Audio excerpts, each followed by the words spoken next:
The morning wore on painfully slow. Taking to overseeing the castle repairs, there was much for Sansa to do before the blizzards come and it's too cold to work.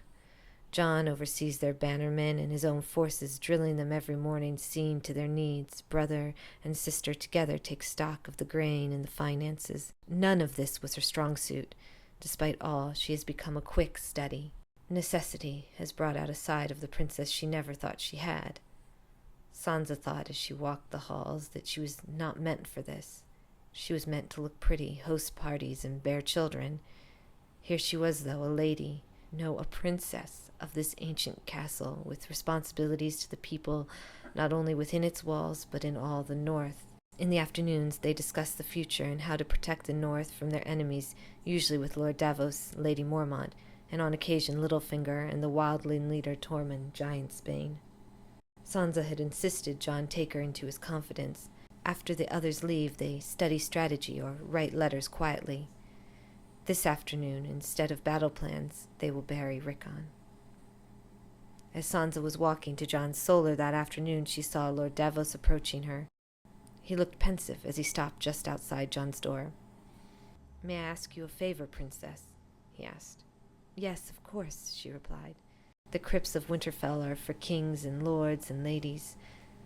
Could you find a small space for a princess without a place to rest?" he asked. "Your friend, Princess Shireen," she asked, thinking of Stannis' daughter. "She died here in the North. I fear I will never make it back to Dragonstone to give her a proper burial." Holding out a small wooden stag, Davos said, "This is all that is left of her." Tears began to well in Sansa's eyes. How cruel a world it was that a father would burn his own daughter. Now, her one friend wanted to see that she was honored. "Of course. She was a princess who died on our lands. She must be honored," Sansa stated. "It was my father's wish that the Stark and Baratheon houses be joined, even if it is only in death. I will look for a proper place in the crypts for her." "You can honor her tomorrow," Sansa said as she rested a hand on the Onion Knight's arm. Sansa and Jon walked slowly to the crypt with Ghost following them. She teased him. "Which do you like least, going to the crypt or getting your hair cut?" He laughed at that and grabbed her hand. His was warm and she felt a tingle, the same one she feels when he kisses her forehead or touches her hair each morning.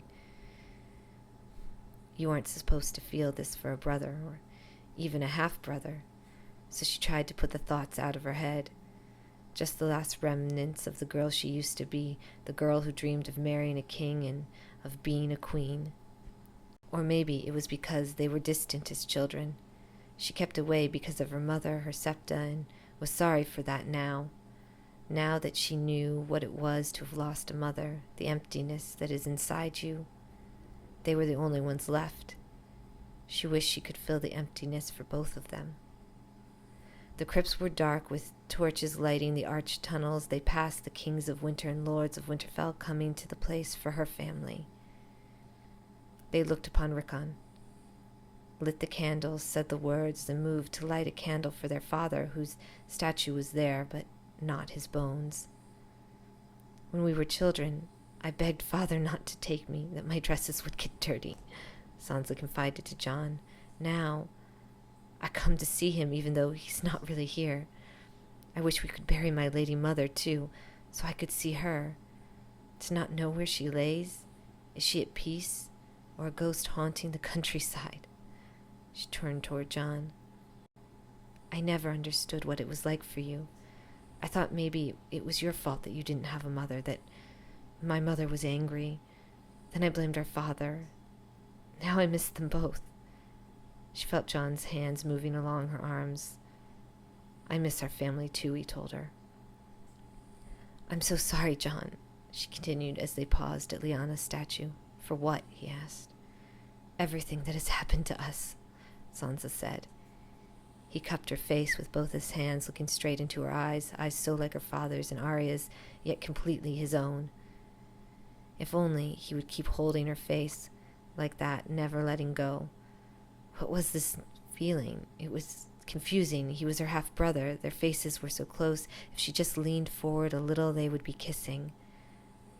"None of it was your fault," he said firmly. "We were just children. Father made his choice. Your mother's hers. My mother's hers." Holding and staring into her eyes, suddenly Sansa felt him let go, if remembering she was his half-sister. As they walked away toward the entrance, Sansa turned back to look at Lyanna's image. Something caught the light, twinkling.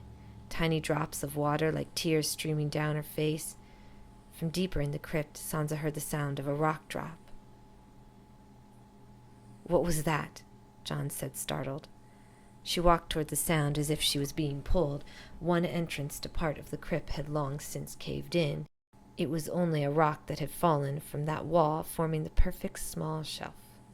Placing a hand on the shelf, one could peer into the hole that had been left by the falling rock. Sansa thought she saw an empty room with something laying in the corner. "Sansa, we need to leave," he called to her anxiously. Turning away, she quickly ran to join him up into what was left of the cold afternoon light. That night she fell asleep in her Lady Mother and Lord Father's room, with the thought of Jon's warm hands on her cheeks, in her hair, his kisses on her forehead.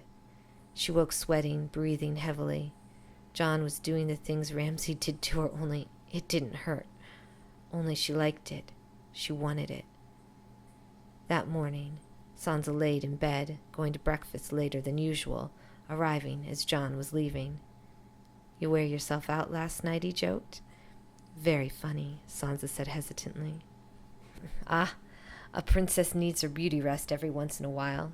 I gave those dummies an extra good beating for you this morning. I think they missed you, though," he said lightly. Jon left Sansa to eat by herself, lost in her own words. As she was leaving, she passed Lord Davos. "There's a little outcrop in the fallen wall. You can honor your princess there," she whispered gently to him. "Go. Pay your respects." "Thank you, Princess Sansa. You are truly kind," Lord Davos replied. Sansa thought as she watched him enter the great hall. "Yes, I will be kind. The smallest kindness can inspire the greatest loyalty. I will make them love me."